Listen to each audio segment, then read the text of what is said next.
Assalamualaikum warahmatullahi wabarakatuh. Berjumpa kembali dengan catatan Syafiq Hasim.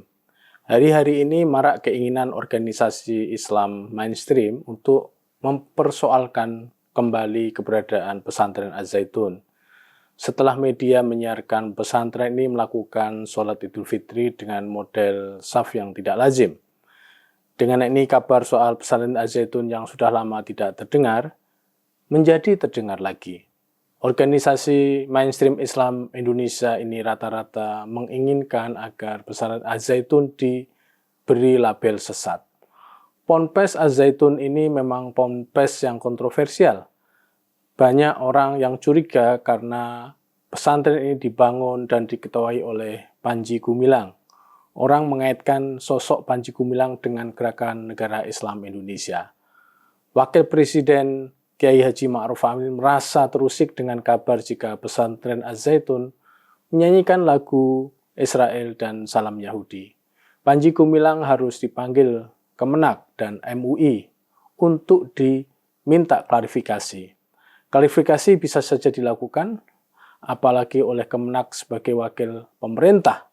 Namun jika klarifikasi itu dilakukan untuk menentukan pesantren Az-Zaitun sebagai kelompok sesat atau tidak, itu hal yang mungkin akan problematik dalam konteks kebebasan beragama.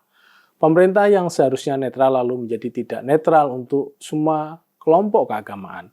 Pemerintah yang seharusnya tidak memiliki kewenangan untuk menghakimi ajaran menjadi melampaui wewenangnya karena sudah menuju ke arah itu. Jika Kemenak mau melakukan klarifikasi, maka cukup itu dilakukan dengan cara diskusi. Tidak perlu harus memanggil, namun bisa melakukan penelitian, apalagi kini Kemenak juga concern dengan persoalan moderasi beragama. Namun saya juga berpikir kenapa Wapres Kiai Ma'ruf harus turun tangan untuk masalah ini. Bukankah ini akan menimbulkan kesan bahwa Kiai Ma'ruf seolah kembali menjadi ketua MUI? Mari kita lihat Panji Gumilang. Nama ini sering dikaitkan dengan NIKW 9.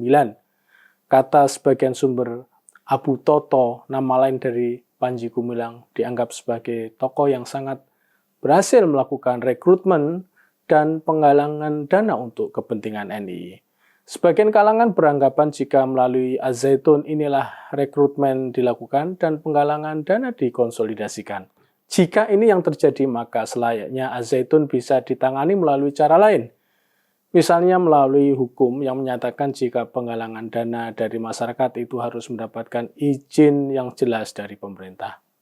Ya, sebagian kalangan yang kini mempersoalkan pesantren Az-Zaitun berusaha untuk memperkuat argumen bahwa mereka pesantren Az-Zaitun itu layak dikatakan sebagai pesantren yang mengajarkan kesesatan karena pendirinya adalah Panji Gumilang. Saya setuju sekali jika Panji Gumilang atau Abu Toto memiliki latar belakang yang terkait dengan NII dan NII itu terlibat dalam terorisme.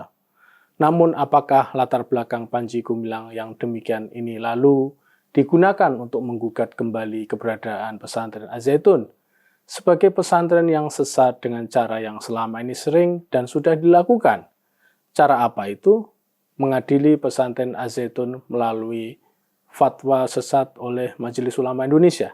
MUI sendiri akan bergerak untuk meneliti dan mengkaji Az-Zaitun, bahkan tidak tanggung-tanggung hasil kajian MUI nanti akan dibawa ke Wapres RI, Kiai Ma'ruf Amin, sebagaimana dinyatakan oleh beliau sendiri.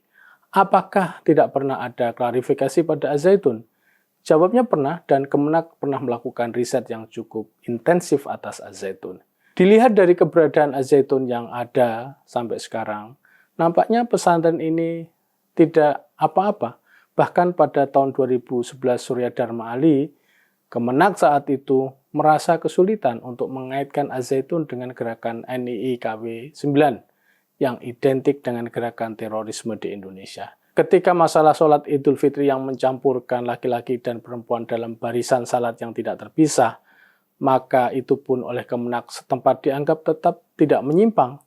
Bahkan pengakuan mereka bahwa cara salat yang demikian sudah diberi jawaban oleh pengurus MUI Pusat, Marsudi Suhud, tetap dianggap sah.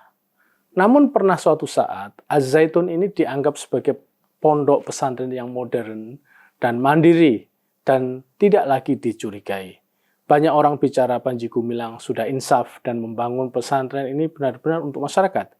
Kita juga tahu bahwa Panji Gumilang pernah menjadi Ketua Ikatan Alumni UIN Jakarta. Bahkan dia menjabat selama 2 periode 2006 sampai 2013. Bahkan perguruan tinggi Islam milik Az-Zaitun pernah secara rutin dibantu tenaga pengajar, bukan secara formal namun secara individual dari para dosen UIN di Jakarta. Sekian dosen UIN Jakarta dijemput menuju komplek Az-Zaitun di Indramayu untuk mengajar di sana. Kebanyakan mereka adalah mereka yang sudah memiliki hubungan kepesantrenan dengan Panji Gumilang pada saat Panji Gumilang menjadi santri. Apakah UIN Jakarta kecolongan pada saat itu dengan jabatan ini? Jika jabatan itu dipegang selama 2 periode, itu pasti tidak menunjukkan adanya kecolongan di sana. Lalu apa artinya? Mungkin UIN Jakarta saat itu percaya jika Panji Gumilang memang sudah tidak terkait dengan masa lalunya, alias sudah bertobat. Kembali lagi ke persoalan di atas, yakni membawa kembali Az-Zaitun pada penelitian dan penyelidikan. Dalam perspektif HAM, saya melihat bahwa Az-Zaitun harus diberi hak untuk menjalankan keyakinan mereka. Sebagai insan pesantren, mereka mungkin ingin melakukan penafsiran dalam perspektif pengalaman mereka. Jika MUI akan melakukan peninjauan kembali atas ajaran-ajaran Az-Zaitun, maka hendaklah penelitian atas mereka bukan diletakkan dalam kerangka mencari kesesatan mereka. Cara seperti ini nampaknya tidak terlalu efektif karena tetap saja apa yang MUI definisikan sebagai aliran sesat, mereka tetap akan ada selalu. Selain itu, dalam konsepsi HAM, hal seperti itu juga tidak memberlakukan Az-Zaitun sebagai kumpulan manusia otonom yang memiliki hak berkeyakinan dan beragama. Saya hanya khawatir jika pengungkapan kembali masalah Az-Zaitun ini terkait dengan persoalan politik 2024. Artinya Az-Zaitun akan dijadikan sebagai komoditas politik. Biar bagaimanapun, Az-Zaitun adalah komunitas yang cukup lumayan karena santri-santri, keluarga santri, jaringan mereka adalah cukup potensial untuk dijadikan sebagai tambahan dukungan. Namun intinya saya ingin menyatakan bahwa penanganan kembali Az-Zaitun dengan melibatkan pemerintah, Wapres, dan Kemenak tidak begitu memberikan citra baik pada Indonesia sebagai negara yang menjunjung tinggi demokrasi dan HAM.